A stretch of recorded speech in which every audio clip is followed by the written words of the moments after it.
Hi, welcome to Nina in the Kitchen. Today we are making nachos because Cinco de Mayo is coming up. It's always on the 5th of May. Have you ever noticed that? Anyway, we're going to get started with nachos. I did a video previously where I put together Tex-Mex staples like guacamole and salsa and refried beans.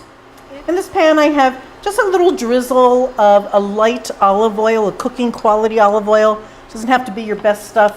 This can be lard, this can be chicken fat or shortening or whatever you have.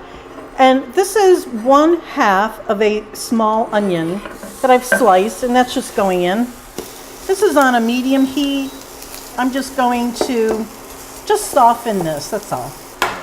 Okay, so while that's softening, and that'll take about 3 minutes, let me show you what else I have. This is a burger patty. This is 6 to 8 ounces, which is about 200 grams.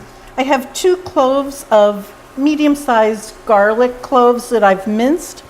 This is just a little smidge of adobe sauce, which is the sauce that you get with chipotle peppers, and then just some salt and pepper, and that's going to be it for this part of the nachos.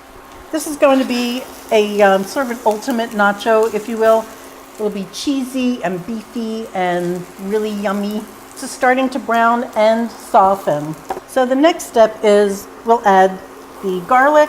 That'll just be a few moments. You don't want to overcook it. You don't even want to brown the garlic. Just let it get soft. As soon as it's fragrant, and it's starting, as soon as it's fragrant, you can just move on. I like to season as I go, so I'll put a little pinch of salt on that. And now the meat goes in. This is a 20-80 split of meat, which means that it's 80% lean and 20% fat. That gives you the best flavor. I don't want this to become a hamburger, so I'm using a potato masher. You can use it on the edges, but you can also just mash it like this, and that breaks it up nicely. It's a great use for a potato masher. And I'm just going to put a little sprinkle of salt on that. You can add a hot sauce to this if you like. I'm going to add, this is just a little bit of adobo sauce, and it came in a can of chipotle peppers, which I used in something else, so that is going in, and that's going to be the spicy. Okay, now if you notice, you're still seeing a little pink here and there on these larger pieces. When you make nachos, where does it end up? It ends up under the broiler or in a hot oven.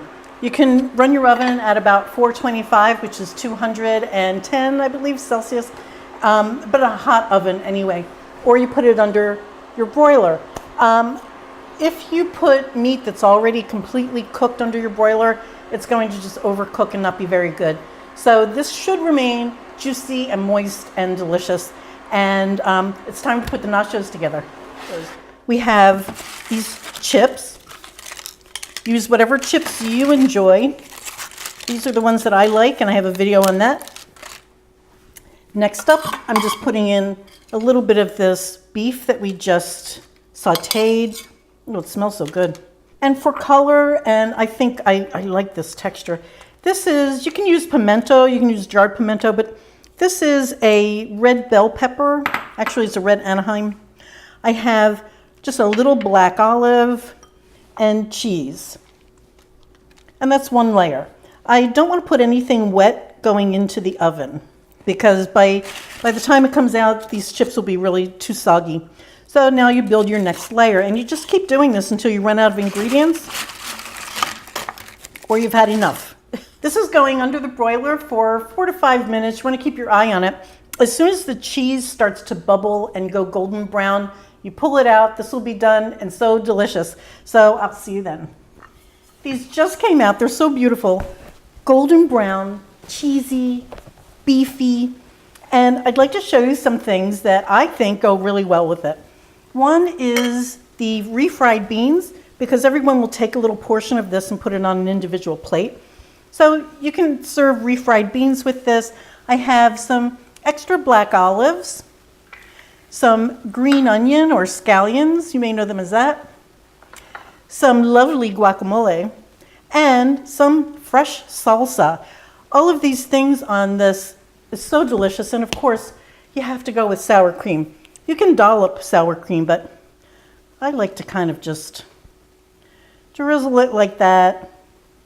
And to do this, what I did is I put sour cream in here and added just a little. You could either use a white distilled vinegar or just some water.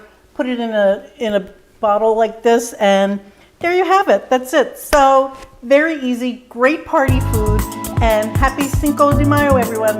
Now go have a tequila. Thanks for watching so much. Bye.